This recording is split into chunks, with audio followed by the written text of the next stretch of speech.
Você comprou um carro moderno com um motor 3 cilindros turbo, achando que estava fazendo o negócio do século. Afinal, a etiqueta do Inmetro, que fica ali no para-brisa, promete um consumo de hatch 1.0 antigo com desempenho de motor 2.0 de antigamente. Então o carro é ágil, o torque aparece em baixa rotação e tudo parece maravilhoso. Até que o dia em que a garantia de fábrica acaba, o motor começa a falhar e você decide levar o veículo na oficina mecânica de confiança do seu bairro. Aquele mecânico experiente que cuida dos carros da sua família há anos. Você encosta, abre o capô e diz o que está acontecendo. Sabe qual é a reação dele? Ele não quer pegar o seu carro. Ele inventa uma desculpa, diz que a agenda está lotada para as próximas 3 semanas ou te passa um orçamento de mão de obra tão absurdo que é, na verdade, uma forma elegante de te dizer: leve esse problema para outro lugar. porque os mecânicos independentes, que sempre viveram de consertar carros, estão literalmente recusando esses modernos motores 3 cilindros turbinados. A resposta não é preguiça, é puro instinto de sobrevivência financeira. A engenharia moderna das montadoras, essas tradicionais, transformaram o motor do seu carro em um componente descartável, feito para durar exatamente o período da garantia e se autodestruir logo em seguida, sem qualquer margem para retífica ou reparo tradicional. Sejam muito bem-vindos ao canal Artifícios Automotivos. Aqui nós não aceitamos patrocínio de montadora e não passamos pano para erro de projeto. Então, hoje, nós vamos entrar no chão de fábrica e na física dos materiais para entender o porquê o motor do seu carro virou o maior pesadelo dos mecânicos do Brasil. Se você quer proteger o seu patrimônio da engenharia descartável, então já deixa aqui embaixo o seu hype e se inscreva aqui no canal, porque a verdade, a indústria tenta esconder, mas a oficina revela. Vamos começar pelo calcanhar de Aquiles mais escandaloso dessa nova safra de motores, a famigerada correia dentada banhada a óleo. Para reduzir o atrito interno do motor, economizar uma fração miserável de combustível e bater as metas de emissões exigidas pela legislação, a engenharia de várias montadoras teve a brilhante ideia de eliminar a corrente de distribuição ou a correia seca tradicional e colocar a correia dentada para rodar diretamente mergulhada no óleo lubrificante do cárter. No papel, o projeto é lindo. Na física e na química do combustível brasileiro, isso é um desastre anunciado. O motor 3 cilindros turbo trabalha com injeção direta de combustível. E isso significa que a gasolina é injetada sob altíssima pressão direto na câmara de combustão. Parte dessa nossa gasolina, que infelizmente carrega uma porcentagem altíssima de etanol e impurezas também, inevitavelmente migra pelas paredes dos cilindros e contamina o óleo do motor durante a fase de aquecimento. Sabe o que acontece quando o combustível contamina um óleo que está em contato direto com uma correia de borracha e polímeros? Acontece uma reação química de degradação. A correia começa a inchar, perde a rigidez estrutural e começa a descascar. Esses micropedaços de borracha degradada descem direto para o fundo do cárter e são sugados pelo pescador da bomba de óleo. O pescador vai entupir em algum momento. O motor vai perder a pressão de lubrificação de forma repentina. Em poucos segundos de trânsito, a bronzina derrete, o virabrequim trava e o motor funde. Por que o mecânico então recusa isso? Porque o cliente troca o óleo na oficina, muitas das vezes nessas esquinas por aí.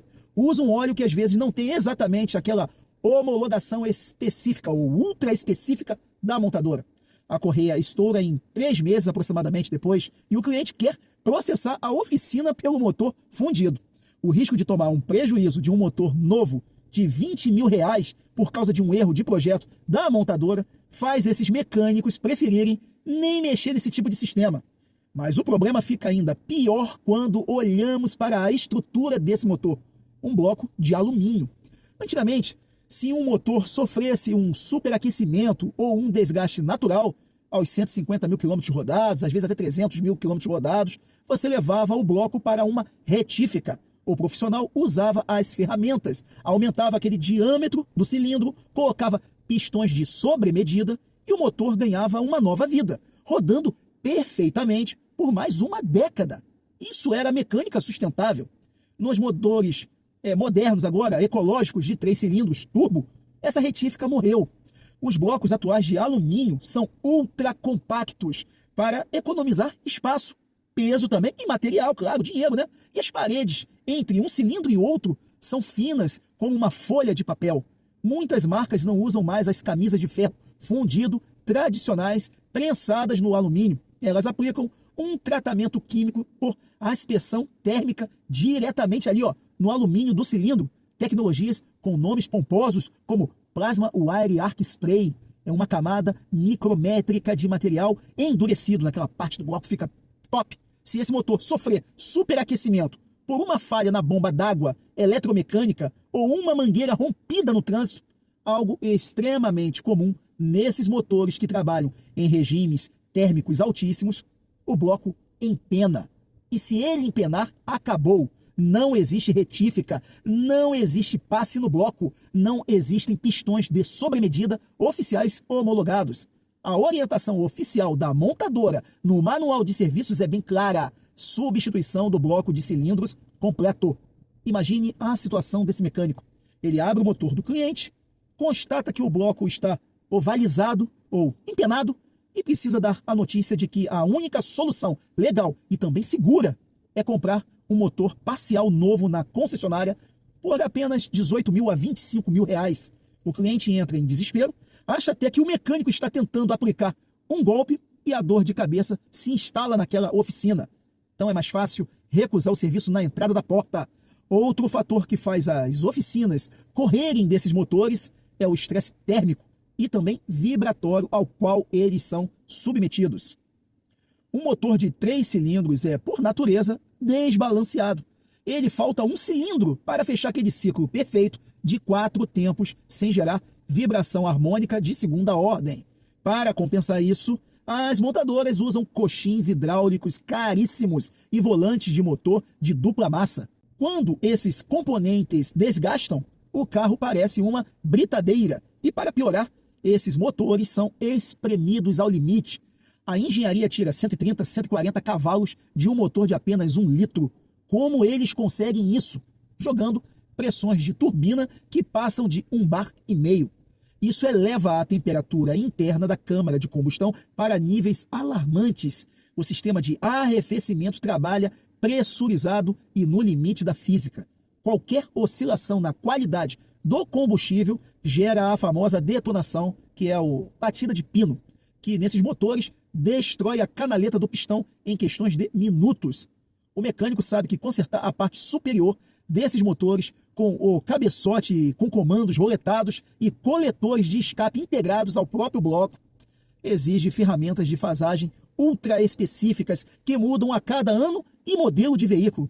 O investimento, então, em ferramentas para a oficina é altíssimo e o retorno também é incerto, porque o cliente que compra um 3 cilindros usado, porque os carros que param nessas oficinas são fora da garantia, geralmente não tem dinheiro para pagar aquela manutenção correta, que é cara. Então, diante disso tudo, o mercado de usados desses motores está virando um cemitério de carros novos com motores fundidos. Não sou eu que estou falando, está aí na internet para vocês pesquisarem.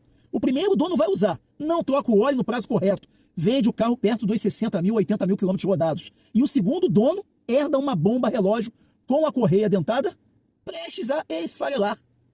Se você já tem ou está pensando em comprar um carro com motor 3 cilindros turbo, você precisa pelo menos seguir 3 regras de sobrevivência para não ficar a pé e com as portas da oficina fechadas para você. Então a primeira regra aqui que eu vou passar para vocês: esqueça o manual da montadora que manda trocar o óleo a cada 10 mil quilômetros ou 1 ano. Se você roda no trânsito urbano pesado, que é bem comum, troque esse óleo de filtro a cada 5 mil ou no máximo 8 mil quilômetros rodados. Você está entendendo? Eu fazia isso com meus carros a combustão. Use exatamente o óleo com a especificação e homologação da marca. Também eu fazia isso. Não apenas viscosidade. O óleo correto tem aditivos químicos feitos para não atacar aqueles polímeros da correia banhada. Vocês estão entendendo? Segunda regra aqui, monitore o sistema de arrefecimento como se sua vida dependesse disso. Existe aquele scanner OBD2, que eu deixo aqui, no link de afiliados. Qualquer sinal de sumiço de água, alteração da temperatura desses painéis, para o carro imediatamente no guincho. Esses blocos modernos não toleram 5 minutos de superaquecimento. Terceira regra, se for comprar o usado, exija a retirada da tampa de abastecimento de óleo, tá? Se for possível. Coloque uma câmera endoscópica para inspecionar o estado visual da correia e o fundo do cárter. Muitas oficinas mecânicas têm esse material. Não é tão caro assim. Se notar qualquer sinal de descascamento ou borra, fuja do carro imediatamente. A engenharia automotiva focada em eficiência ecológica entregou carros econômicos para o primeiro dono, aquele que faz lá na concessionária com aquela garantia, mas criou um pesadelo financeiro insustentável para o mercado de usados e para os reparadores independentes. O motor do seu carro não deveria ser descartável como um smartphone.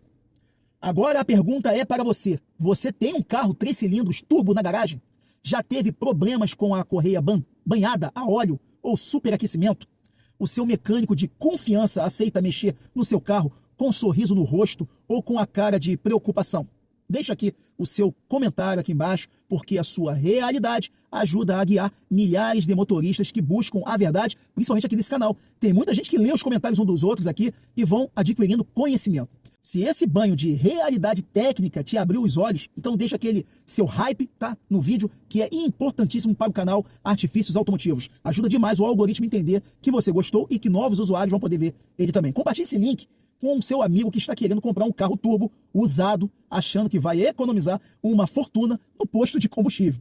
Entendeu? Salve o bolso desse seu amigo antes que ele e o seu motor vire sucata. Eu sou aqui o Alexandre, no canal Artifícios Automotivos, tá? Tenho uma certa experiência com mecânica e principalmente mobilidade elétrica, tá? Vou deixar também 2 vídeos aqui, ao lado para aumentar o quê? O conteúdo técnico de vocês. Um grande abraço e até o próximo vídeo.